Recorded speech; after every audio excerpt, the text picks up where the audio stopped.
so much for coming to another Manchester Memories presentation. As usual, we have Jerry filming, and after it's edited, it will be available on GNet. And we are also preserving each one of these sessions at the Manchester Historical Society. So it will be preserved for now and for future generations. So again, thanks so much for coming. And we're very pleased today to have Ben Beers, who I think all of you do know, who is and has been the superintendent at the Burr & Burton Academy for many years. I'd say you've been working there for up to over 50, right? About 59. 59? Well, I could have said almost 60. And also, I was superintendent for 25 years, and then I said to myself, there's younger people out in that world. Let's utilize them. You know, I didn't grow up in the computer world, but I had to learn. So anyways, I want to thank GNet. I want to thank the Manchester Community Library for enduring me here today.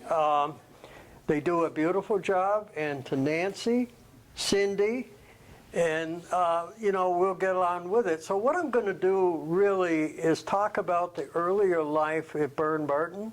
As you know, we were founded in 1829 and opened our doors 1833. And it was all young men or students that came to Burr & Burton. So in about 1849, we had the 49ers. Girls came into Burr & Burton, and we were still known as a Burr Seminary. And I think it was around 1854 that it became Burr & Burton. And each Burr had given an allotment of money, and also Burton.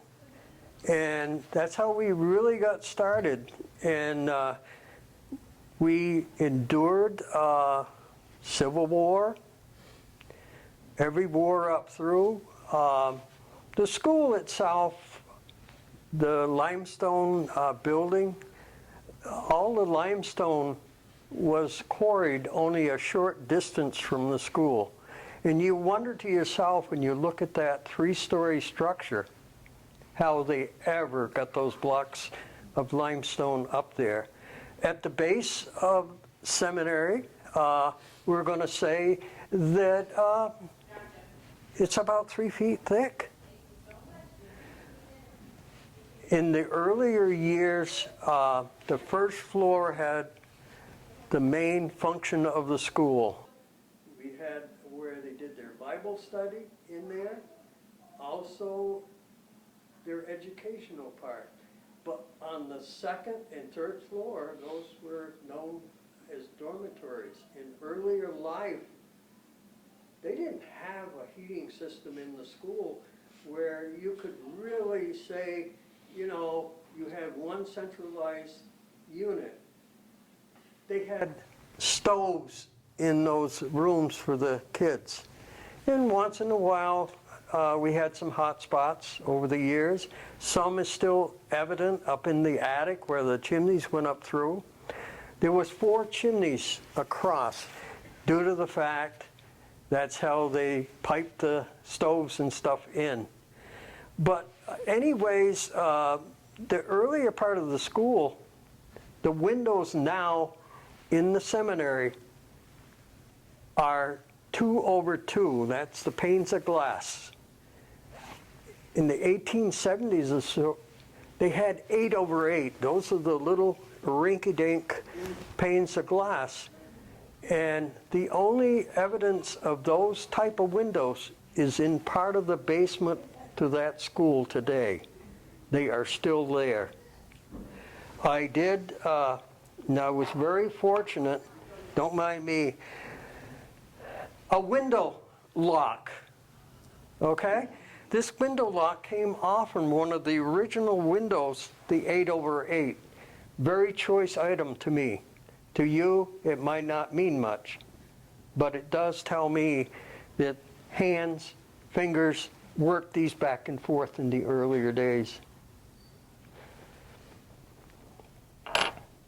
So as the school went on, the doors were very thin. They were probably about 1.25 inches thick. So we couldn't really put the modern stuff for hardware on those doors without adding to that door to bring them up around 1 3/8 to 2 inch. But throughout the school, we had these knobs manufactured by Bennington Pottery. So as I move on, sports, like we had basketball started in 1914. And we've always had sports at Burr & Burton. So many now, we don't have enough buses to transport them all. Yeah. So anyways, I was a bus driver for Burr & Burton for 38 years. And people would say to me, how could you stand those kids? I said, you got to look at it this way. Without those kids, I would not be there. So I've got to say, I have high regards for our students at Burr & Burton. They're very polite. You treat them with respect, they will treat you well. So that's the way it was. I got to say, in my earlier time at Burr & Burton, I graduated in 1961. But do you want to hear a good one that I don't often share? My wife and I were married at the Catholic Church in Chester, Vermont, the day before I graduated. So anyways, I was proud of that. We're still together, almost 58 years come June that we've been together.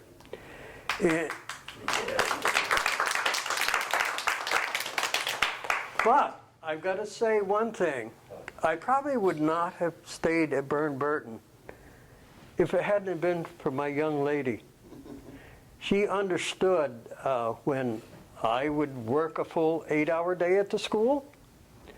I would leave on a bus trip, get back in at 11 o'clock at night. Not only that, I was a member of the Manchester Lions Club and a life member for almost 43 years. I'm a Melvin Jones, a life member, so I don't have to pay dues. That was the general idea. So anyways, past Grand Knight of the Knights of Columbus, I'm a 3rd degree member. Very proud of it. Served on the Manchester Rescue Squad for 12 years. And a lot of things happened that I can't tell you people today. But it happened. We get back to the school now. We had one of our custodians, you know, he was being smart. He comes out the front steps, the senior steps at Burr & Burton, with his mop pail in his ringer. And do you know, he got onto that mop pail, he rode it all the way down onto Seminary Avenue. That's before they put the steps in there. But those are the fun things that we used to do, you know, at Burr & Burton. Another time, I had a brother, Gerald, he's deceased. He was at Burr & Burton, and we always tried to have little pranks. We weren't malicious, but John Fay, anybody know John Fay? Yeah. Okay, and Frank Squares. Frank Squares was my mentor at Burr & Burton. He says to me, he says, Ben, he says, I got to tell you right now, he says the headmaster's foxy. So do your best, which I tried to do. But anyways, Frank Squires, John Fay had beagle puppies down in the old boiler room. Do you remember the old boiler room? So anyways, had them down there. So we got the bright idea, because some people were going to come to buy those puppies. we took some oil-based paint, you know, these quart cans, red. We took the puppies and we dunked their tails down into it. And then we had some green paint. We did the same thing. So anyways, people come to look at the dog, and of course they wagged their tails, and they were the funniest looking thing you ever saw in your life. So little things like that, but once. You were the ones that did that. No, what gave you that idea? No. I thought you were Mr. Innocent. Yeah, but anyways, there was little instances like that. But Al Henry, he changed my life around. I gotta say, that man understood that I needed help. So I came up from the elementary school, you know, I was a little bit wild. And within 2 months, he had me straightened out. And we became the best of friends. And his wife, Ruth, she did one-act plays at Burr and Burton. Al was the type of person, if you got on the good side of him, you could do most anything. Yeah? So there was an attachment to the seminary building, which was a wood annex. We had Allison Borite in an apartment up on 2nd floor. Frank Squires, Grace, and his kids were down in the lower part of the building. On the southeast corner was what we called, it was a bookkeeping and accountant, Mr. Perry. He was there. He was a great person. So anyways, we did that, and when World Series came around, guess what? We all headed into his apartment. That's where we watched the World Series. So in and around town, I've talked a lot about Burr and Burton, but there was a lot of things that happened in town that joined in with Burr and Burton. Lombardi's out on the West Road. Our first Lockmore came from them. Did we actually have a vehicle at Burr and Burton that took care of our trash? No. We had these things called incinerators. They're made up out of cement block. We had one up above, and we had one also down by the gymnasium. We burnt all the burnables. I guess today you can't do that. So anyways, there was Myrtle Bullock. She was probably one of the finest cooks around. She cooked food so that the kids enjoyed the food and there wasn't a lot of leftover. And also Paul Bullock. We had fun with Paul. I took typing. We didn't have these computers. And later in life, I saw the Commodore 64s and the floppy disks and all that stuff. But our technology at Burr and Burton is second to none. We have a now, as we went down into what we call the old gymnasium, which was top-notch when it was built in 1913, we had gang showers where everybody, except for the ladies, they had their own, have to go down every morning and start up what they called the hot-a-day heater. The hot-a-day heater was coal-fired, and that's how we got our hot water for our showers and stuff. Then, as time went on, we modernized. Let me get back a little bit. I think I'm stepping ahead of myself. Back up to the seminary building, down in the old boiler room. We had kids that used to like to come down and help you shovel coal and put it into the hopper and stuff. Well, this one kid, Al Henry, anticipated, he was down there for a reason. So he walks down into the boiler room and he looks around, he says, "Buddy." Well, he didn't have time to put his cigarette out. So he walks out and he had his hand around behind him like this, and smoke kept coiling up around. So Al kept talking to him until it burnt back to his fingers. Oh yeah. So anyways, yes, Bud Alley allowed kids to smoke up there. And, you know, they respected it. Then it became time in life. It got moved across the road. Then it was kind of phased out. No more Butt Alley. Did we have a place to hide at Burn Burton? Oh, yes, we did. Places that other people didn't think about, but we were there. So now we got this modern library here. We had the Mark Skinner Library. That was our library at the school. We had a few encyclopedias and maybe a couple dictionaries. When you walked into what we call the old study hall, we had a grand piano over here, the friezes around the wall. And these friezes, I understand, pieces are still in and around town. And what we're going to do, and I would like to do, is get a picture of that when it's printed off. Thanks, Sean. I've asked you, now I want it. Okay. So anyways, I have a presentation here. It's something that I've had almost 40 years, and I'll let Sean come up. This dates back around 1835, and it's a deed of property, and Sean knows where it's at, so I want the Historical Society to have this in safekeeping. This is terrific. So this is actually a deed to Daniel Eddy, who had a little boy named James, who actually was going up the mountain on the old toll gate, and his horse slipped and he died in the fall. And there's actually a memorial stone.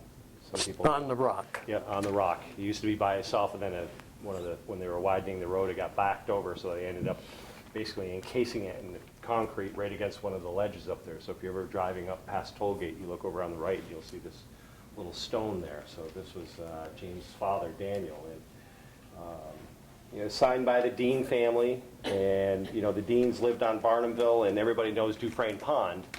But originally, that Dufresne Mill was actually the Dean Mill. It was the Deans were really the kind of the lumber barons in Manchester before Louis Dufresne kind of came in and took over all the Dean's properties and mills. So we're always very grateful to have these original pieces. So Yes, thank you, Appreciate Sean. So is there any questions that might come to your mind? I probably can't answer them, but I'll try. Freddie? Were you born in Manchester? No, I was born in Peru, Vermont. I was born on the Moffett farm. I didn't see a doctor until about 4 days after I was born, and I cost a whole $3. So I was a cheapskate. But I got to add a little, have I got time? Yes, you do. See, I can keep going all day. So I started at the Peru school. And Gladys Baker was fresh out of the service. And she was like a mom to us. We walked 3 miles. You hear the story about walking 3 miles. We walked 3 miles to catch a car to take us to the Peru school. One room, the big stove set up in the rear of it. Well, Gladys Dickinson was that lady. Then she married a baker. And from there, I came to Manchester and enjoyed going to the Barnumville School. Now, I know she's deceased, so I won't embarrass her, but she loved to look through kids' lunches to see if it was something that she really enjoyed. Well, she did, in fact, get a hold of one of my sandwiches, because I anticipated she was doing something like that.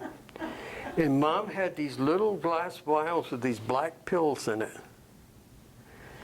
I just sprinkled it in there and left it. That lady was out of school for 3 days.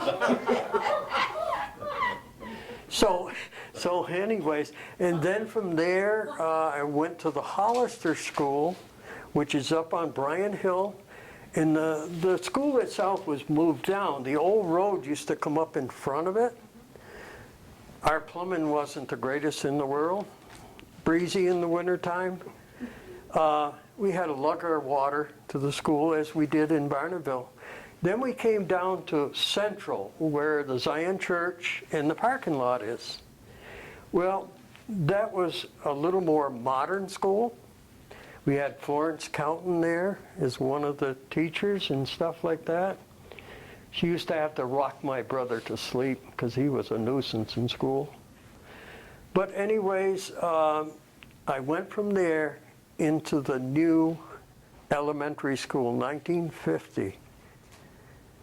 So it was dedicated to Dr. Campbell. And Dr. Campbell not only was a medical doctor, he also was a dentist. Do I know? Yeah, you went home suffering. So anyways, have I still got time? Oh, I'll keep going.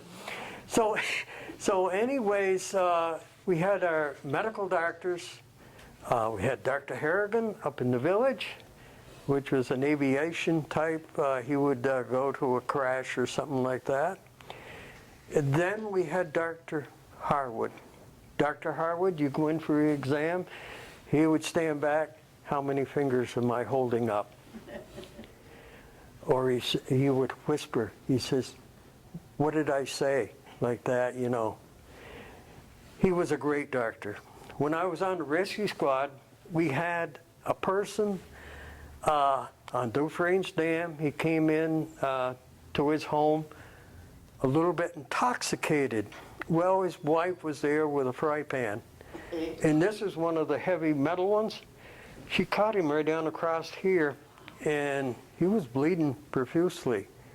So we took him up to Dr. Harwood.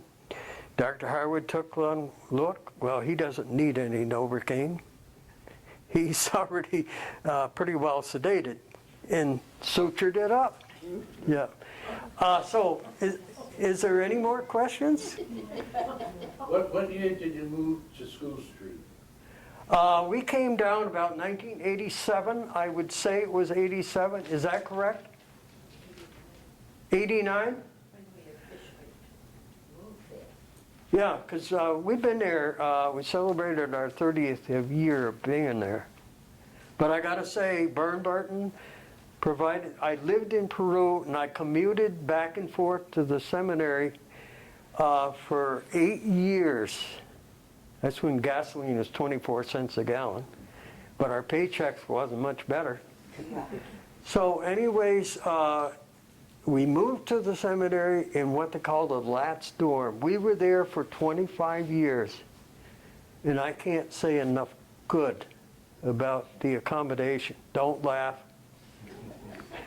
She walks into the place, had 13 rooms,